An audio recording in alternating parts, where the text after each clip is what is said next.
Sun Princess is a polarizing new ship that's full of trade-offs. On the one hand, it has roomy cabins, a vibrant main atrium, a dramatic dome-shaped multi-purpose solarium, and a large variety of food options from fast food to specialty dining. But these features come at a heavy cost. Even though this is the biggest ship in the Princess fleet, it has some of its smallest venues. The layout is very confusing with multiple dead ends. The ship also isn't finished, with disruptive construction or maintenance work happening on almost every one of the 40 days I was on board. Some people love these trade-offs, but a lot of others don't. In this episode of the Chill Cruiser, I'll walk you through the entire experience with a detailed review to help you figure out if Sun Princess is for you.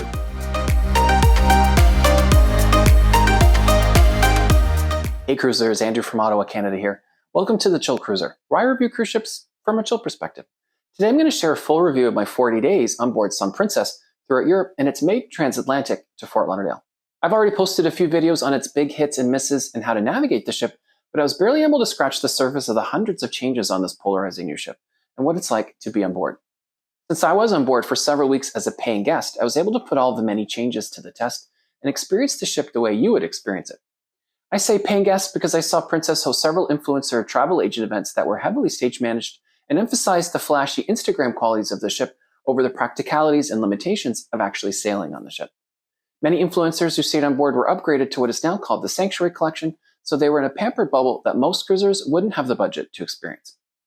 When I was on board, I asked everyone I could what they thought of the ship, and I noticed that people who were new to cruising had more positive things to say about Sun than those who had cruised before, especially those who had cruised on other Princess ships. I had sailed on close to 50 cruises on most of the North American lines before boarding Sun, and sailed on 6 Princess ships in the Royal and Grand class. There seemed to be a lot of consensus on the strengths and many weaknesses of the ship. Where people differed was how much those weaknesses were getting in the way of enjoying their vacation.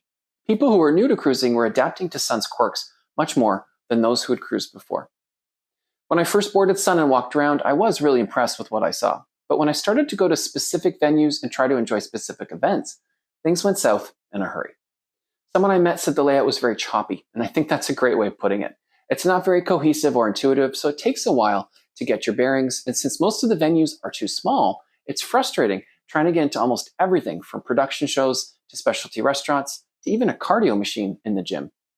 The ship also isn't 100% finished, so there's a lot of construction work going on, which added disruptions to the mix. Princess did get the essentials like cabins and food right though, so no matter how you feel about things, you can still eat and sleep well. Before I dive into the review, let's look at Sun at a glance. Sun launched in March 2024 and is close to 25% larger than its predecessors in the Royal class from a tonnage perspective, with 21 decks and a capacity of 4,300 guests with 2 people in each room. There are 13 restaurants, 3 main dining rooms, 3 casual dining venues for pizza, sushi, and pub food, and a whopping 7 specialty restaurants specializing in teppanyaki and hot pot, high-end meats, seafood, as well as steak and Italian food. There's also Love by Brito and Spellbound, which are also hard to classify and require a much bigger budget. Some of these restaurants are included in one or both of Princess's all-inclusive packages, but not all. More on that later. There are 10 fast food venues, including 4 cafes, 2 pizza places, 2 grills, along with stations dedicated to tacos and salads. Food is complimentary at all of these venues, and coffee drinks are included if you have the Plus or Premier package. There are 11 bars throughout the ship, including 1 intimate venue dedicated to craft cocktails and an Irish pub. There are 4 pools, one of which is for adults only, and an additional pool exclusively for guests and Sanctuary Collection cabins. There are 8 outdoor hot tubs, with 2 others exclusively for guests in the Sanctuary Collection and the Cabana deck. There's an indoor thermal suite available for an extra fee. And there's a large casino where smoking's allowed in 80% of the space. Since this is a big ship with a lot of changes, there's a lot of ground to cover. I'll review my experience in terms of categories like food, cabins, and entertainment, starting with access. Embarkation in Barcelona was very smooth.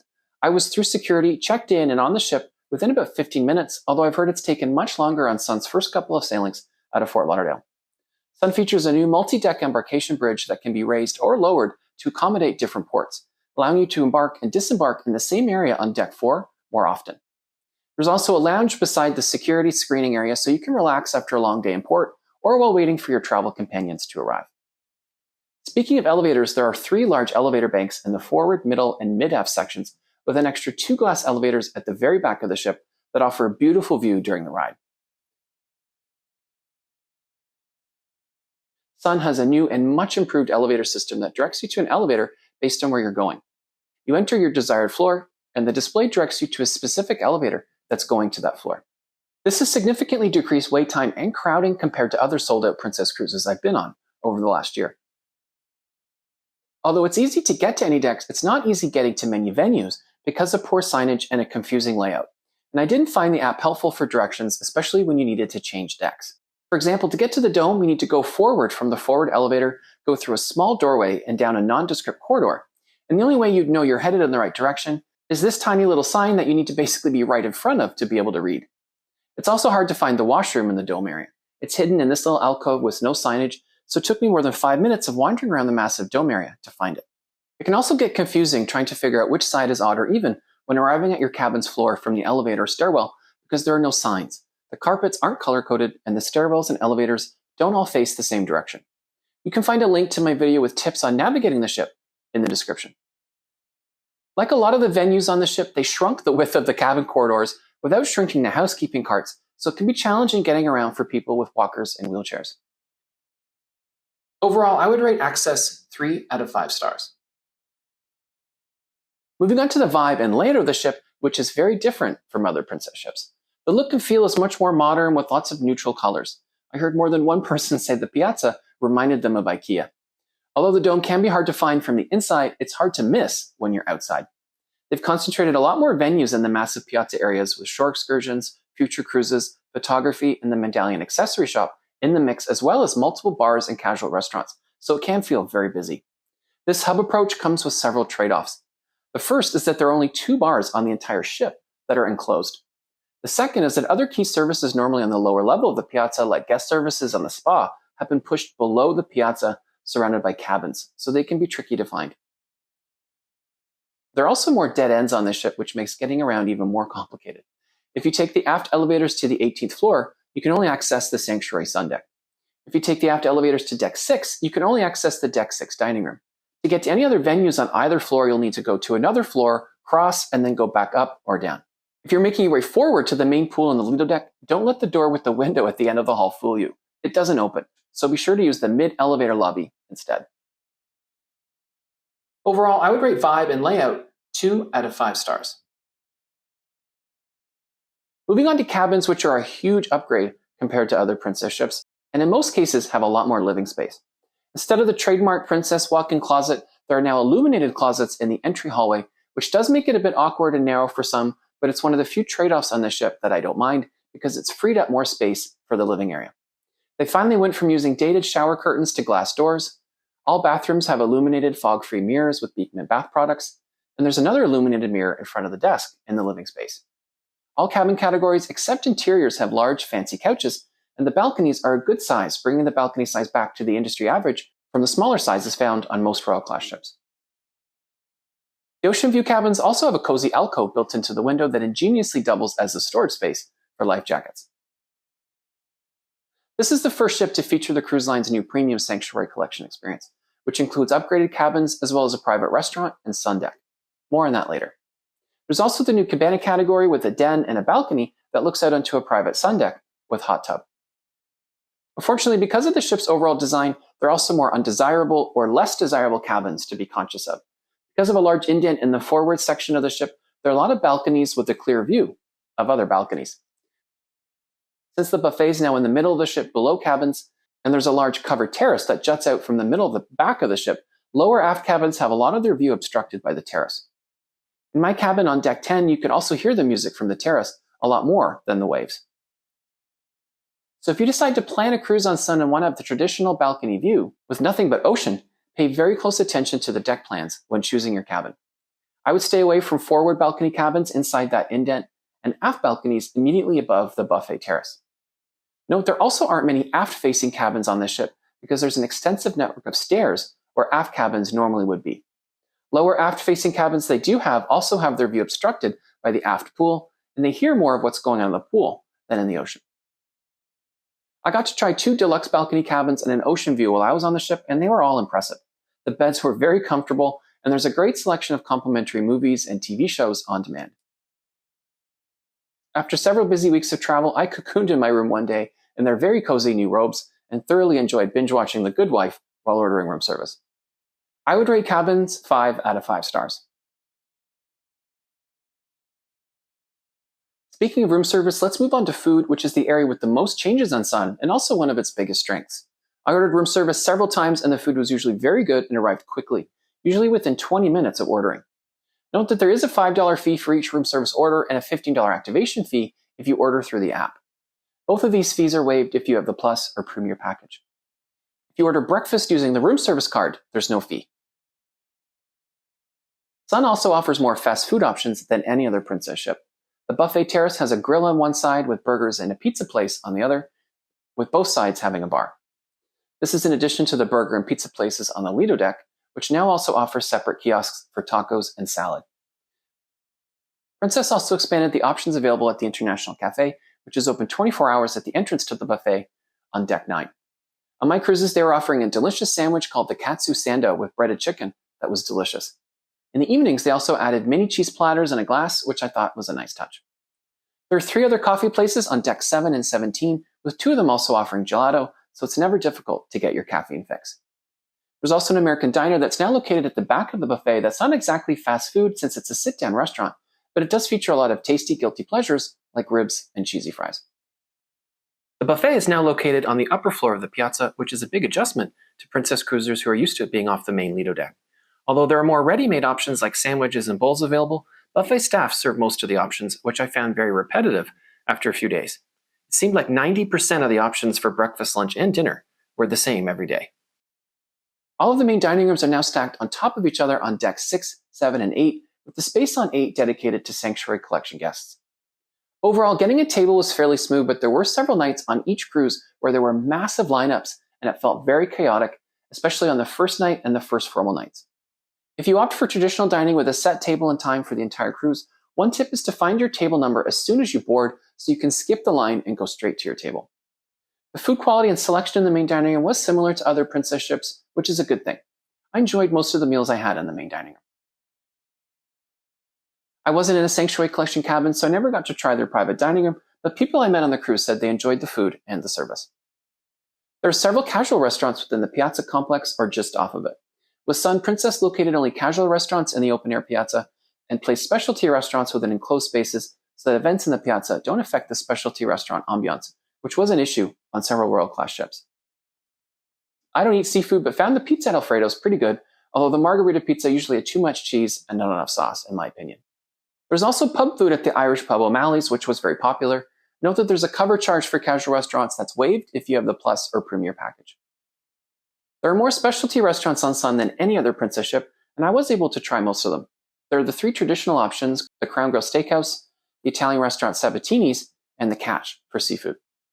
Like on other Princess ships, the Catch was definitely the best of these options with a true specialty dining experience and fun presentation.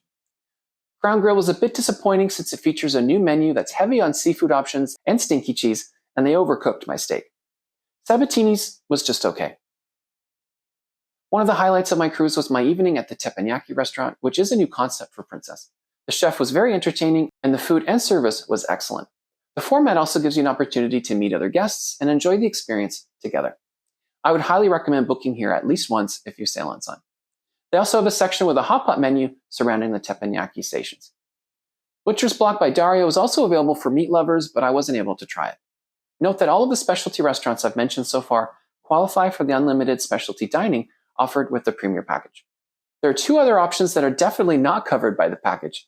The first is Love by Brito, which is an elevated hybrid of Crown Grill and the Catch that's sort of hidden at the back of the ship on Deck 15. All aspects of the experience incorporate hearts, from the cutlery to the plates and the dishes themselves, so there's definitely a novelty about it, but the quality of the food and service was also top-notch.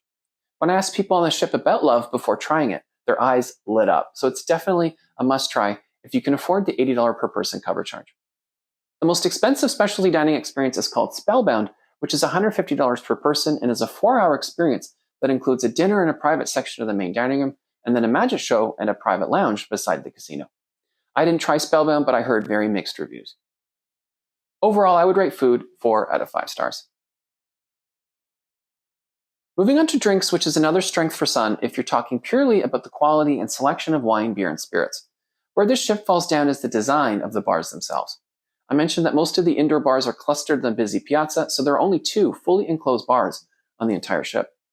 On the one hand, I like that Princess added larger wraparound bars like this one on deck 7 with lots of bar seats, but since it's right next to the performance space, it can get very loud.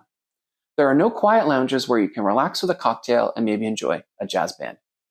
The closest thing you can get to that is good spirits, which is easy to miss by the starboard entrance to the theater on deck 8 with craft cocktails and cocktail making demonstrations, but no live music. The other is O'Malley's, which is a fun Irish pub with live music every night, but it's always packed, so it can be tough to get a seat. On my cruises, I found most bars were well staffed with very friendly bartenders, but I've heard that since the ship started sailings out of Fort Lauderdale, that many bars have felt understaffed. Overall, I would rate drinks 3.5 out of 5 stars. Let's talk amenities, which are nice overall, but in many cases, too small. Starting with the Lido area. There are 2 main pools that are about the same size as other Princess ships, even though Sun is 25% larger. So on hot days, I noticed they got more crowded than I've ever seen on a Princess ship, and it reminded me of my last cruise on Norwegian Cruise Line. I liked how they brought part of the bandstand space closer to the main Lido deck than Royal Class ships, so the party band doesn't feel so removed from the audience.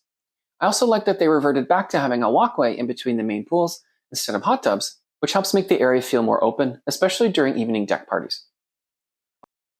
On very hot days in the Mediterranean, the covered areas of the Lido deck felt like a sauna because the windows don't open. There were no fans, and the ceiling height was so low I could easily touch it with my hands. There actually wasn't a single ceiling fan I could find on the entire ship, not even in outside bars or fast food areas, where a crew were sometimes working in temperatures of 40 plus degrees Celsius or over 100 degrees Fahrenheit. There's a large adults-only sun deck at the very front of the ship in front of the dome with the forward section right on top of the bridge. The area is full of cozy loungers and large overhead tempered glass panels that provide partial shade. There's a small pool that was also very crowded on hot days. A portion of the pool goes into the dome structure and can be sealed off in poor weather. Although it technically allows Princess to say that the ship has an indoor pool, it's a very small pool that wouldn't be able to accommodate many people when it is sealed off from the outside. The dome is a striking space that Princess, unfortunately, isn't using very well. It's a very comfortable air-conditioned solarium-style sun deck in the day with cozy lounge chairs, but it's not always open. On days when there's an evening cirque performance, they kick everyone out at around 2 or 3 in the afternoon to start an elaborate setup process, which I think is a really silly move. So just imagine you're relaxed, enjoying a comfortable lounger after lunch on a sea day, and then you hear this. Good afternoon, ladies and gentlemen. We hope you enjoyed your experience in the dome. At this time, we are going to ask you to please relocate to one of our other venues around the vessel so we can prepare the dome for future events. Thank you for your understanding, and have a great day ahead. That's exactly what you hear when they kick everyone out. This is one of the silliest cruise ship venue design decisions I've ever seen. The maximum capacity in the space is only 300 people, so there also usually aren't enough seats to accommodate demand for evening cirque shows. Usually you have to line up for at least 30 minutes before the show to get a seat, an hour sometimes if you want an unobstructed view. Princess really does need to simplify the show so they don't have to kick people out in the middle of the afternoon to set up, and offer an app-based ticketing system to avoid the lineups and frustration. One area that got much bigger on Sun was the Sanctuary, which is now the sun deck for guests in premium Sanctuary collection cabins. On all other Princess ships, the Sanctuary is a large, mostly shaded sun deck with luxurious loungers and cabanas that feature amazing service and a legendary afternoon tea service right to your lounger. It's very relaxing because everything is spaced out and it's very quiet, so it really does feel like a sanctuary, and it's available to any guest for a fee. While on Sun, the Sanctuary is much bigger with a pool and a bar, but it has very little shade. The loungers are all very close together, the cabanas are close to 400% more expensive, and there's no afternoon tea. It's also not available to guests who aren't in a Sanctuary collection cabin. On other Princess ships, I couldn't get enough of the Sanctuary, and the staff basically had to drag me out when it closed at 6 p.m. On Sun, I didn't even last an hour. They're playing pop music everywhere, so you can't relax. All the loungers are very close together, and I couldn't find a single lounger that's completely shaded. When I asked the attendants for help finding one, they said there wasn't one, and that unless I paid $500 for a cabana, I would have to go elsewhere, which didn't feel luxurious at all. On other princess ships, you can order delicious, healthy lunches that you can't find anywhere else, like this fettuccine chicken salad. On Sun, sushi lovers will appreciate sushi as an option, but I don't eat seafood, so my only real option was the chicken wrap, which was about as flavorful as a wrap you'd buy at the airport. As someone who knows what the sanctuary is like on other ships, the sanctuary on Sun is a huge miss. But I get the distinctive feeling that Sun really isn't designed for loyal princess cruisers. One of the managers told me that the ultimate vision is to make the sanctuary like a beach club with DJs and daily activities, begging the question why they would call a loud beach club a sanctuary, but I digress. He also said that they plan to ultimately convert all the sanctuaries in the fleet to a similar concept, which is disappointing. But you can ring a bell to get a glass of champagne, so there's that. Princess installed a family activity complex called Park 19 on decks 19 and 20 aft that never passed safety inspections, so it's been mostly dismantled now. All that remains is a very small sports court with a lounge area that includes hammocks and a jogging track. The gym is located one deck below overlooking the main pool, but it's another venue that's too small. It's about the same size or smaller than other princess ships, even though Sun is bigger, so it's often very crowded and tough to find a free machine. Moving to the lower decks, there's a small infinity pool at the back of the ship on deck 9 in front of the Sanctuary Collection restaurant that offers a beautiful wake view. There's also 2 small hot tubs and a bar. Another way to access this area is through the promenade that runs outside the buffet on deck 9 and has lots of cozy areas to eat or relax.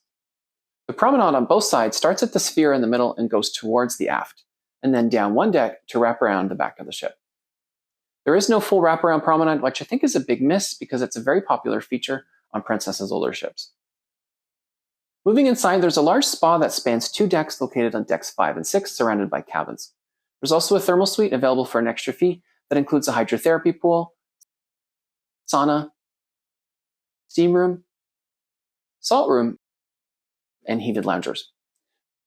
The hydrotherapy pool is another example of the many poor design decisions made on this ship. The massage showers are side by side in a cramped space beside the entrance stairs, so you can be sitting there enjoying a shower massage while someone is right in your face entering or exiting the pool. After being on the ship for several days, I also noticed that there are several amenities missing. There's no internet cafe or business center, so you can't print anything. There's no library, no games room, no mini golf course, no sports bar, no Churchill cigar lounge. And most importantly, there's no equivalent to the Vista Lounge venue found on most princess ships, which provides a large enclosed space for big events. The lack of a space like Vista Lounge created a lot of challenges for the management team in finding appropriate venues for events like the Captain's Circle Elite Lounge and cocktail parties. They had to host the Elite Lounge in one of the main dining rooms in the middle of the afternoon, and the cocktail party in the Dome, which didn't work well. Overall, I would rate amenities 3 out of 5 stars. Let's move on to entertainment, where there's a lot to cover. Another important venue that's way too small is the theater. Even though the ship is 25% larger than the last Royal Class ship, the theater actually feels smaller. Even the seats are smaller and feel like economy class seats on a budget airline. This meant it was very hard to get a seat during big events like production shows, and on my last cruise, people started lining up more than an hour before showtime. It was so bad that a fight broke out over theater seats that led to a couple in their 70s losing their bar privileges for the rest of the cruise. Princess did start adding a 3rd show on the next sea day after the first 2 shows, but didn't mention this when those first 2 shows were listed in the program, so they were still over capacity with people standing at the back and sitting on stairs. I saw a total of 3 shows while I was on the ship, and I wasn't impressed with most of them. One show called Valero about pirates, a treasure hunt, a love story, and a sea monster, all set to 80s music, was the silliest show I've ever seen on a cruise ship, but it did have impressive staging.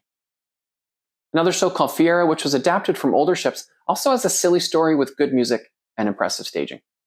None of the shows was worth lining up an hour for, so I would recommend either standing at the back so you can make an easy exit, or waiting for the 3rd showing when it was much easier to get a seat. I did wait in line for 30 minutes for one of the Cirque shows in the Dome and got a seat with this obstructed view. It was okay, but not worth the wait in my opinion, so I never went back to see the other shows. I was more impressed with this performance in the Piazza before the Captain's Champagne Toast, which didn't require any waiting. In fact, the Piazza was where you could usually find some of the best performances on the ship because that's where the party band Mockingbird was usually playing. They did a great job jamming to different genres throughout the cruise, and it was a real highlight when they performed with all the other musicians on the ship, including the Princess Orchestra. Overall, I would rate entertainment 3 out of 5 stars. Moving on to activities. One thing I liked about the bigger piazza was the wider variety of events they hosted there. In addition to the usual party band, they hosted everything from Zumba classes to game shows, and even a silent disco, which was a welcome and overdue first for Princess.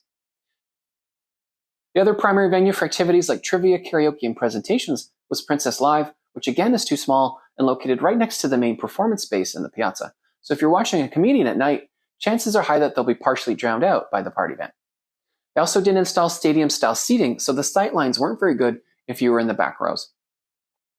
Overall, I would rate activities 4 out of 5 stars.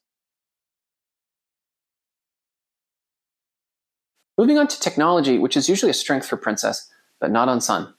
I was experiencing glitches on an almost daily basis, many of them related to the medallion system. On several days, my medallion wouldn't open my cabin door.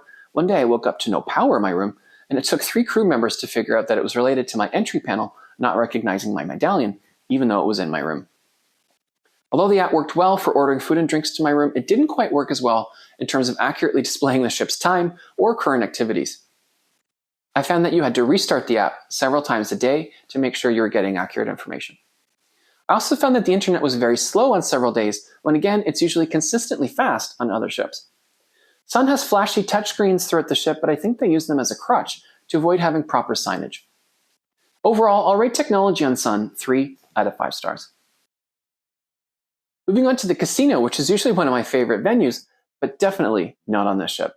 Princess opted not to follow the lead of other cruise lines that are building separate, sealed-off smoking sections of the casino, and instead made the smoking section bigger than other ships. Smoking is allowed in a whopping 80+% of the casino. It also features the worst selection of slot machines I've seen on any ship. There's a large bank of different Buffalo machines, but other big hits are noticeably missing, like Dragon Link, Locket Link, Fire Link, and even Lightning Link. There's also no bar, with very few servers roaming around, so it can take a while to get a drink while you're playing. I found the slot machines they did have extremely tight throughout most of my time on the ship, which just added insult to injury. You can find a link to a full tour of the casino in the description. I would rate the casino 2 out of 5 stars. Last but definitely not least, let's talk about guest services. I mentioned that Princess was still doing a lot of construction work while I was on the ship, and several venues were closed or disrupted because of this work or because of private events for travel agents and influencers. Princess didn't mention these disruptions would be happening in advance of the cruise and offered very little communication during the cruise. Once we were on the ship, we did get a letter saying that some work was being done with no specifics other than it would happen at times to minimize disruption, which didn't end up being the case. Key venues like the jogging track were closed for several weeks with no notice. There were several days where crew were dismantling structures on Deck 19 that you could see, hear, and smell from the Lido deck during the day.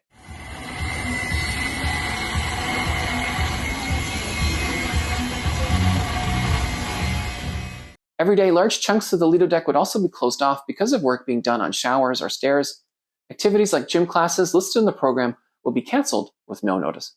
They also didn't proactively communicate that there would be a third showing of each production show on another day, so the first 2 shows were still over capacity.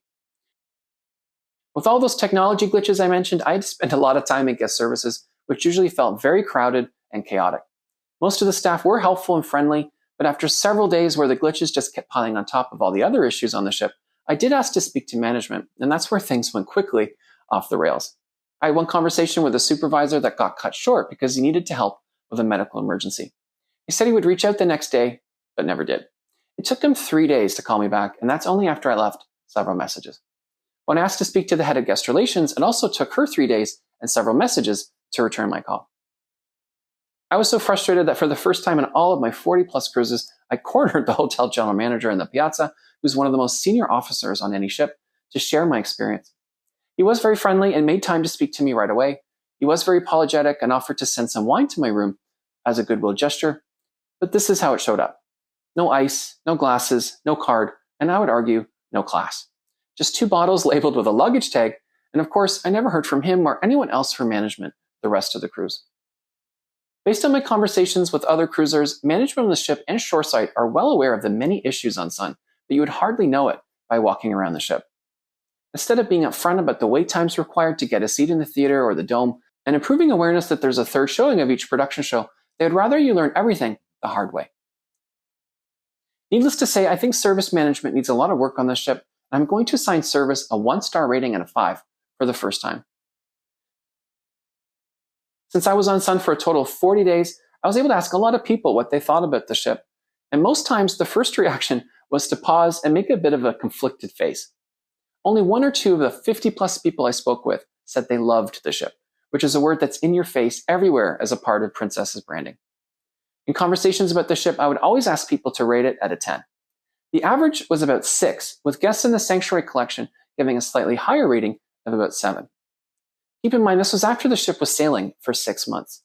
I understand that anytime a cruise ship introduces a new ship class, it's hard to please everybody, and it takes time for people to get used to new concepts. Princess is obviously getting an earful about this ship, and it looks like they are taking it to heart for the next ship in this class called Star Princess, but they don't seem to be doing much to fix things on Sun. They would rather focus on all the positives than come clean about areas they're trying to improve. That's one thing I really liked about Celebrity when they launched the Edge class. They introduced some major changes like infinite verandas, and after hearing a lot of complaints, they listened and released a video talking about all the tweaks they were making to address the feedback. For Princess, it's crickets. They want you to think that everything is great with the ship when clearly it's not, which again I think shows very little class. Sun reminds me of the Norwegian Joy, which is one of the least liked ships in the Norwegian cruise line fleet. Even though it's only 6 years old, Norwegian spent millions of dollars to dry dock the ship twice in the past few years to make major updates and address complaints. I think that Sun is headed in that direction and needs a major overhaul to fix its many flaws.